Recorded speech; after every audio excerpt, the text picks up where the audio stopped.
Salut à tous, c'est BizBiz. Alors aujourd'hui l'épisode 861 du Zap Image. Comme d'habitude, n'hésitez pas à installer l'application OneFootball pour suivre toute l'actualité du foot. Les liens sont en première ligne de description. On va commencer directement avec le troisième tour préliminaire de l'Europa League. Donc c'est le club français Strasbourg hier qui joue contre Plovdiv. Donc c'était le match retour. Donc au match aller, Strasbourg s'était imposé 1-0 du côté de la Bulgarie. Et au match retour, une fois de plus, une victoire 1-0. Donc score cumulé 2-0 parfait pour Strasbourg qui se qualifie pour les barrages de la Ligue Europa. Donc ils affronteront l'équipe allemande de Francfort. Donc sacrée équipe, n'oubliez pas que la saison dernière, ils sont quand même allés en demi-finale, l'équipe de Francfort. Donc ils se sont fait éliminer contre l'équipe de Chelsea qui a gagné la saison dernière cette Europa League. Donc eux ont gagné le match hier 1-0 contre l'équipe de Vaduz. Donc score cumulé 6-0, ils avaient gagné 5-0 au match aller. Donc voilà les barrages de la Ligue Europa, Francfort contre Strasbourg. Donc barrage prévu le 22 et 29 août prochain. Donc Strasbourg recevra au match retour. Donc en espérant qu'ils fassent vraiment un match très sérieux en Allemagne parce que là-bas l'atmosphère est vraiment très chaude et je pense que le stade bien sûr sera à guichet fermé, même le match aller, match retour, les deux stades je pense seront à guichet fermé, donc il faudra faire une grosse performance en Allemagne et essayer de faire un énorme résultat du côté de la Méno. Ensuite officiel, Vahid Halilodzic est le nouveau sélectionneur du Maroc. Donc hier on a parlé que Laurent Blanc avait décliné l'offre de la Fédération marocaine de football pour devenir le nouveau sélectionneur. Donc j'avais dit que la piste la plus sérieuse c'était Vahid Halilodzic et depuis ce matin, c'est officiel. Ensuite, une déclaration de Thomas Kubek, ancien gardien du Stade Rennais. Donc, il est arrivé depuis quelques jours dans son nouveau club allemand, donc Augsbourg. Il a dit je ne suis à Augsbourg que depuis quelques jours, mais le niveau est beaucoup plus élevé qu'à Rennes. En plus, la Bundesliga est meilleure que la Ligue française. Donc voilà les premières déclarations de l'ancien gardien de Rennes. Tout simplement, il dit que la division allemande est meilleure que la division française. Bon après il n'a pas tort, c'est vrai que la Ligue 1 c'est très faible, on voit bien les performances en Coupe d'Europe, c'est très mitigé on peut dire ces dernières années. Donc voilà la première déclaration de l'ancien gardien de Rennes. Ensuite pour continuer avec la Bundesliga, donc ce week-end c'est la reprise du championnat allemand. Ce soir 20h30 Bayern Munich contre Hertha Berlin et on peut voir que demain à 15h30 Dortmund jouera contre Augsbourg, l'équipe de Thomas Kubek. Et pour finir avec les championnats qui reprennent ce week-end, il y a aussi le championnat espagnol et ce soir à 21h, il y aura l'Athletic Bilbao qui va jouer contre l'équipe du FC Barcelone. On peut voir que le Real Madrid jouera demain du côté du Celta Vigo et l'Atlético Madrid jouera dimanche soir contre l'équipe de Retafe à domicile. Ensuite, pour continuer avec le FC Barcelone, donc officiel, Messi blessé au mollet droit ne fait pas partie du groupe du Barça pour affronter Bilbao à l'occasion de la première journée de Liga ce soir. Donc déjà, il avait loupé la pré-saison du côté des États-Unis, les matchs aller-retour contre Naples. Je vous avais dit qu'il n'était pas là, Lionel Messi. Il n'est toujours pas remis de sa blessure, donc il est forfait ce soir pour la première journée. Et pour finir avec le championnat espagnol, donc la prestigieuse Liga reprend ce vendredi. Petit rappel des podiums de ce championnat lors de la dernière décennie. Donc sur ces dernières 10 années, on peut voir que c'est souvent l'équipe du Barça quand même qui remporte ce championnat. Donc 2 fois le Real Madrid et 1 fois seulement l'Atlético Madrid. Sinon à chaque fois, c'est l'équipe du FC Barcelone. Ensuite, on ouvre la page Mercato. On commence avec l'équipe de l'AS Monaco qui est en train de faire vraiment un très bon Mercato.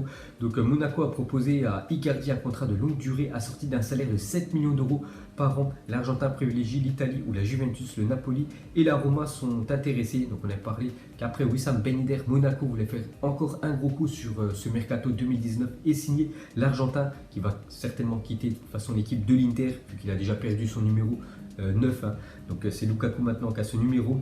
Donc on peut voir que Monaco a proposé un très beau salaire à Icardi, 7 millions d'euros par an. C'est plus de ce qui touche actuellement du côté de l'Inter. Mais bon, bien évidemment, le joueur peut-être va préférer, on peut dire, l'aspect sportif que l'aspect financier. Ensuite, d'après le journal L'équipe, le Havre tente le coup. Hatem Ben Arfa, au moins 2 rendez-vous auraient déjà eu lieu.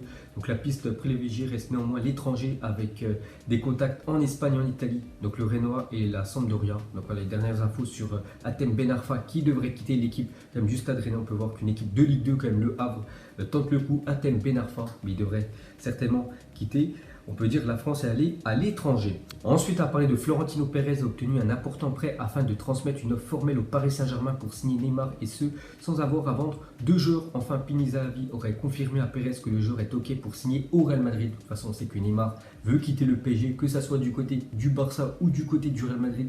C'est la même chose pour le Brésilien, il veut retourner en Espagne. Donc on peut voir que Florentino Pérez, le président du Real Madrid, a obtenu un prêt de la banque. Parce qu'on sait qu'actuellement, avec le Barça, le PSG et le Barça, c'est en stand-by, on peut dire les négociations avec Neymar, parce que le Barça veut faire un échange de joueurs, donc ils veulent donner une somme d'argent plus par exemple Coutinho et voilà, Rakitic, alors que le PSG veut de l'argent, voilà, ils veulent du cash, et on peut voir que le Real Madrid pourrait donner du cash au Paris Saint-Germain, peut-être 200 millions d'euros, j'en sais rien, le prix actuellement de Neymar. Donc c'est toujours 50-50 entre le Real Madrid et l'équipe du FC de Barcelone pour s'attacher les services du joueur brésilien.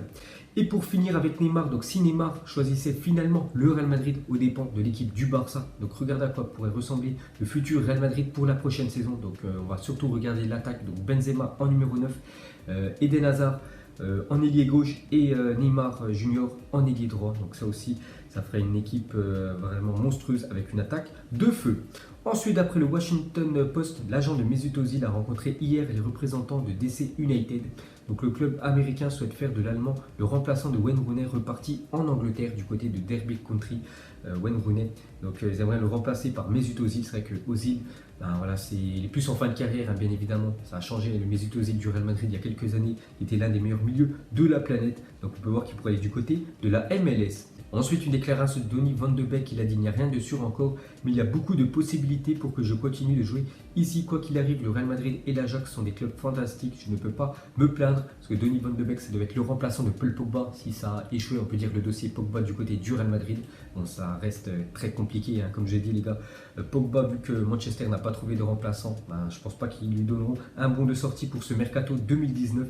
Donc Donny van de Beek, qui doit être le remplaçant de Paul Pogba, va certainement faire une saison de plus du côté de l'Ajax. Et pour finir avec la famille Pogba, donc le journaliste pose comme question quel joueur il manque à Zidane dans son équipe. Le frère de Paul Pogba qui a signé il y a quelques semaines du côté d'une équipe de 4e division espagnole. Il a dit mon frère en parlant de Paul Pogba, voilà, c'est le joueur qui manque au Real Madrid pour la prochaine saison. Ensuite, on va parler de Zidane pourrait finalement réintégrer Gareth Bale et James Rodriguez pour ce premier match de Liga demain contre l'équipe du Celta Vigo. Donc c'est toujours des joueurs, on ne sait toujours pas ce qu'ils vont faire la saison prochaine. Donc Zidane voulait que Gareth Bale quitte le club. Bon voilà, Gareth Bale s'est mis d'accord avec aucun club, il a failli partir en Chine, mais du coup il est toujours joueur du Real Madrid. Donc lui et James Rodriguez devraient être dans l'effectif madrilène pour la prochaine saison. Ensuite, regardez le Twitter de l'Espérance de Tunis qui manque un peu de respect, on peut dire, à l'équipe du Havre en Ligue 2. Donc en fait, il y a un joueur de l'équipe de l'Espérance de Tunis qui a quitté, on peut dire, le championnat tunisien pour rejoindre la Ligue 2 française et du côté du Havre.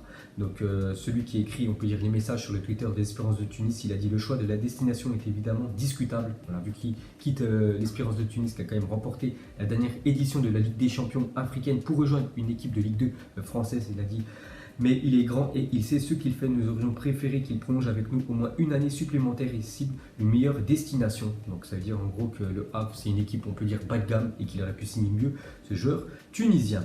Ensuite, officiel, regardez les nominés pour le titre de joueur UEFA de la saison. Donc pour moi, il y a encore un scandale. Donc comme d'habitude, il y a les deux mêmes, donc Messi, Ronaldo et Virgil van Dijk. Donc il y en a deux qui méritent quand même d'être dans les trois nominés. Donc Lionel Messi, c'est vrai qu'il a été énorme. Donc UEFA, en fait, c'est la saison dernière en Ligue des Champions. Donc Messi, voilà, il a été énorme, un meilleur buteur de la dernière Champions League. Virgil van Dijk aussi, grosse saison. Mais pourquoi Cristiano Ronaldo est dedans? Ça, c'est quand même incroyable. N'oubliez pas qu'il est sorti dès les quarts de finale CR7 avec son équipe de la Juventus. Donc il y a un joueur qui méritait bien sûr d'être dans les trois nominés, c'est le joueur sénégalais Sadio Mané.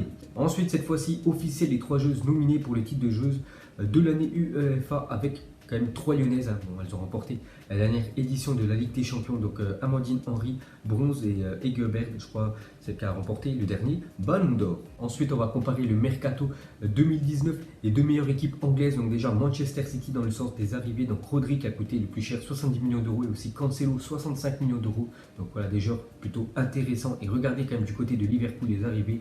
Donc en fait, il y a un joueur seulement qui a coûté 2 millions d'euros, donc c'est Sepp van de Beek, donc je ne sais pas du tout qui c'est. Donc Adrian, voilà, qui est arrivé gratuit au club et qui a fait gagner, on peut dire, la Super Coupe d'Europe grâce à son arrêt au tir au but contre l'équipe de Chelsea. Harvey Elliott qui a quitté l'équipe de Fulham qui a seulement 16 ans. Donc voilà le mercato de Liverpool et le mercato de Manchester City. Ensuite, l'Atlético Madrid a annoncé qu'en 2020-2021, le club retrouvera son écusson de 1947 sur l'une de ses trois tuniques à l'occasion du 75e anniversaire du club. Afin de renouer avec la tradition, le club travaille déjà à la confection d'un maillot commémoratif. Voilà une petite info sur l'équipe de Madrid. Ensuite, une déclaration de José Mourinho, toujours sans club. Donc actuellement, il est consultant sur Sky Sport News, voilà, en Angleterre. Donc il a dit les favoris pour le titre en Première Ligue. Je vois 4 équipes: City, Liverpool, Tottenham et l'équipe B de Manchester City. Quand je regardais le banc de City contre West Ham et les joueurs qui ne démarraient pas dans le 11 je crois que cette équipe B pourrait remporter le titre. C'est vrai que tous les remplaçants du côté de Manchester City, c'est quand même du très lourd, parce que tous les postes du côté de l'effectif de Manchester City sont doublés, voire triplés, et l'équipe de remplaçants pourrait finir sur le podium de la Première Ligue. Ensuite, une petite photo de N'Golo Kanté. J'avais dit avant-hier, il a fait un match monstrueux contre l'équipe de Liverpool. Mais voilà, son équipe s'est inclinée au tir au but. Donc sans un sourire, bras croisés, c'est l'image la plus triste de la finale de la Super Coupe d'Europe. On sait que N'Golo Kanté, souvent, il est souriant. Et on peut voir qu'il était vraiment dégoûté après la défaite contre l'équipe de Liverpool. Donc voilà les gars, la fin de Zappimage 861. Donc si ça vous a plu, un petit like et je vous ferai l'épisode 862 demain. Donc moi je vous laisse et je vous dis à la prochaine. Comme d'habitude, ciao à tous.